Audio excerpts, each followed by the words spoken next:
दोस्तों,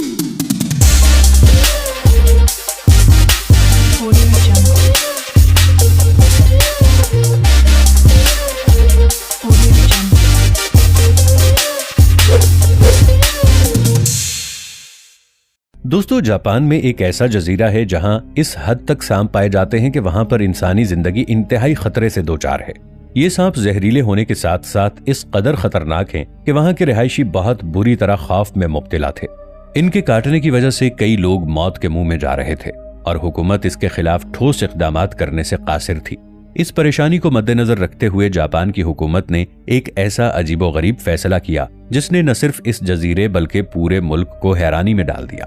उन्होंने सांपों से छुटकारा हासिल करने के लिए ये मंसूबाबंदी की कि जजीरे पर काफी तादाद में नेवले छोड़े जाएं। दोस्तों, आप जानते ही होंगे कि नेवले को सांप का सबसे बड़ा दुश्मन माना जाता है। ये जानवर काफी फुर्तीला होता है और जहर के खिलाफ भरपूर कुव्वत मुदाफियत रखता है।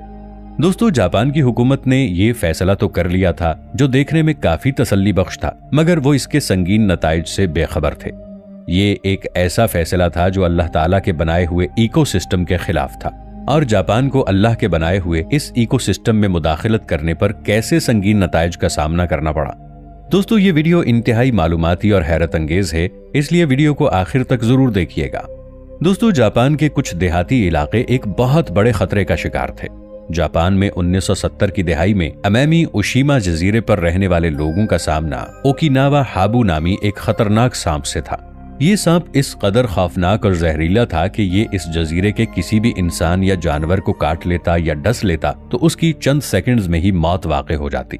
इस सांप का जहर इस कदर मोहलिक होता कि ये जिस भी इंसान को काट ले तो उस इंसान के खून के खुलियों में फौरन तब्दीली वाक़े होना शुरू हो जाती और इस इंसान का खून चंद सेकंड्स में ही जम जाता। अगर इस सांप की जसामत की बात की जाए तो ये जिस्मानी एतबार से बाकी सांपों के मुकाबले में काफी बड़ा है। अगर ये सांप किसी इंसान को काट लेता तो इस इंसान को शदीद सरदर्द, उल्टियां और बाज दफा मौत का सामना भी करना पड़ता है। जापान का ये जजीरा देहात पर मुहित है, इसलिए वहां पर सिर्फ इब्तिदाई तिब्बी इमदाद तक रसाई मुमकिन थी। इन सांपों ने वहां के लोगों की जिंदगी अजीरन बनाकर रख दी थी। 10 साल में तकरीबन 500 के करीब लोगों को इन सांपों ने मौत का निशाना बनाया। उनकी हुकूमत ये चाहती थी कि इस मसले को बुनियादी तौर पर हल किया जाए ताकि वहां पर रहने वाले लोग आसानी से लंबे अरसे तक सुकून से रह सकें। इसलिए सबसे पहले मरहले में इस सांप के जहर का तिर्याक तैयार किया गया, यानी कि एंटीडोट तैयार किया गया। मगर इस तिर्याक को महफूज रखने के लिए बिजली और रेफ्रिजरेटर की जरूरत थी और वो इलाका देहाती होने की वजह से वहां पर ये सहूलियात मुयस्सर नहीं थी। अब ये मसला दिन ब दिन जोर ही पकड़ता जा रहा था। इन मसाइल से निपटने के लिए बिलाखिर जापान की हुकूमत को एक कड़ा फैसला करना पड़ा। उन्होंने अपनी तरफ से ये खासा दानिशमंदाना फैसला किया था। जापान की हुकूमत ने 1989 यानी 1989 में इकोसिस्टम में मुदाखलत करने की कोशिश की। उन्होंने इस जजीरे में सांपों के मुकाबले में नेवले को छोड़ने का फैसला किया। उन्होंने सोचा कि नेवला एक इंतहाई छोटा मगर इंतहाई ताकतवर जानवर भी है जो सांप के जहर का बाआसानी मुकाबला कर सकता है और वो सांपों को अपना शिकार बनाएगा। इस तरह इस जजीरे से सांपों का आसानी से खात्मा हो सकता है। उन्होंने नेवले की फितरी सलाहियत को आजमाने के तौर पर सांपों के दरमियान नेवलों को छोड़ दिया। नेवला अपने फुर्तीलेपन, ताकतवर जबड़ों और बेहतरीन इम्यूनिटी की वजह से जाना जाता है। नेवले के बारे में ये मशहूर है कि ये न सिर्फ सांपों को मारता है बल्कि उनको खा भी जाता है। जापान ने अपने मंसूबे के मुताबिक 30,000 नेवलों को अमामी ओशिमा जजीरे में इस खतरनाक सांपों के खात्मे के लिए छोड़ दिया। यूं तो जापानी हुकूमत की ये स्ट्रेटजी बहुत जानदार लग रही थी, मगर जापान की हुकूमत ने जो सोचा था वो बिल्कुल उसके बरखिलाफ हुआ। इन सांपों और नेवलों के शबो रोज में बहुत फर्क था। सांपों की ये किस्म रात के वक्त मुतहर्रिक होती जबकि नेवले दिन के वक्त शिकार करते थे। इस तरह इन दोनों जानदारों का आपस में बहुत कम आमना सामना होता था। नेवलों के आ जाने से भी सांपों की आबादी के कम होने में कोई नुमाया फर्क नहीं पड़ा। हाँ, इतना जरूर हुआ कि नेवलों ने सांपों की बजाय वहां के दूसरे जानदारों को यानी छोटे जानवरों को निशाना बनाना शुरू कर दिया। इस जजीरे में रहने वाले अमामी रैबिट, जो कि पहले ही माहौलियाती तब्दीली का शिकार थे, नेवलों ने इनको बाआसानी अपना शिकार बना लिया। बदकिस्मती से ये अमामी रैबिट सिर्फ इसी जजीरे में पाए जाते थे और नेवलों के शिकार की वजह से इनकी आबादी बहुत तेजी से कम होना शुरू हो गई।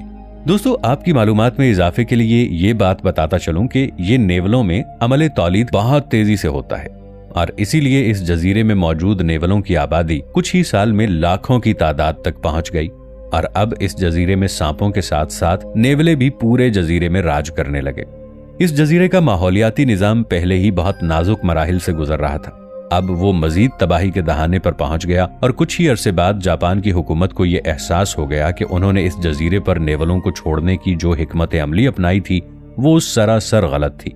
इसका बल्कि उल्टा नुकसान होता जा रहा था। तब जापान की हुकूमत ने नेवलों से निपटने के लिए एक नई मंसूबाबंदी को तरतीब दिया। इस हुकूमत के सामने दो बड़े सवाल मुंह खोले खड़े थे।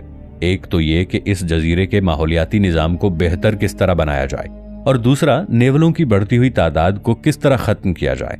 इसी चीज को मद्देनजर रखते हुए जापान की हुकूमत ने सन 2000 में तरबियत याफ्ता कुत्तों और माहिर शिकारियों की टीम तश्कील देकर नेवलों को खत्म करने का एक जामे मंसूबा बनाया। इन शिकारी कुत्तों और इंसानों का ये काम था कि ये जजीरे के हर इलाके और कोने में जाकर नेवलों को पकड़ें और नेवलों की बढ़ती हुई तादाद को रोकने के लिए तकरीबन 20,000 के करीब खुसूसी जाल बिछाए गए।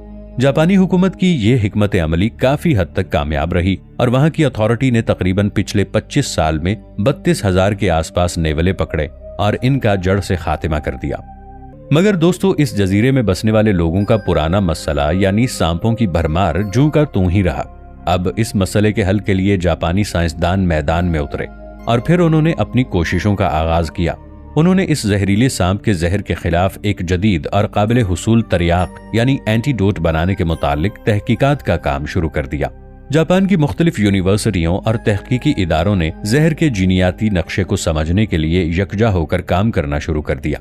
इस मकसद के लिए साइंसदानों की एक टीम ने सबसे पहले इन सांपों के जहर, खून और बाफ्तों के नमूने हासिल करके इनके डीएनए को एनालाइज किया। इस तहकीक के जरिए 60 अदद जीन्स के बारे में मालूमात हासिल हुई जो जहर की तैयारी में शामिल फहरिस्त हैं। इन जीन्स के बारे में ठोस मालूमात हासिल करके इन्हीं की बुनियाद पर तरियाक बनाने का काम शुरू हुआ। ये तहकीक सिर्फ सांपों के जहर के इलाज तक महदूद नहीं रही, बल्कि इससे और भी मुख्तलिफ बीमारियों मसलन कैंसर और दिल की बीमारियों के लिए शिफा की उम्मीद भी पैदा हुई। नेवले को जहरीले सांपों के साथ मुकाबले के लिए जजीरे में छोड़ना शायद एक अनोखा फैसला हो सकता है, मगर ये अल्लाह ताला के कामों में छेड़छाड़ थी। दोस्तों, ये छेड़छाड़ कोई पहली मर्तबा नहीं, बल्कि बहुत से ममालिक ने माहौलियाती आबो हवा और इकोसिस्टम को अपने काबू में करने की कोशिश की, तो ऐसे ममालिक को संगीन नताइज का सामना करना पड़ा। बाज ममालिक में ये तबाहकुन असरात अरसे तक हावी भी रहे और कुछ ममालिक ने अपनी बेहतरीन और दानिशमंदाना हिकमत अमली से बहुत से मसाइल को हल कर लिया।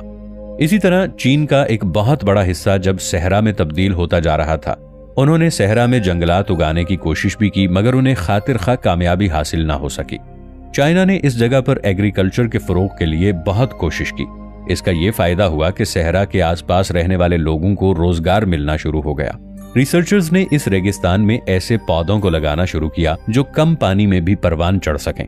सहरा को खत्म करने के लिए जानवरों को भी इस्तेमाल किया गया। इस रेगिस्तान में फ्रांस से मंगवाए गए खुसूसी 12 लाख खरगोश छोड़े गए, जिनका नाम रेक्स हेयर रैबिट्स था।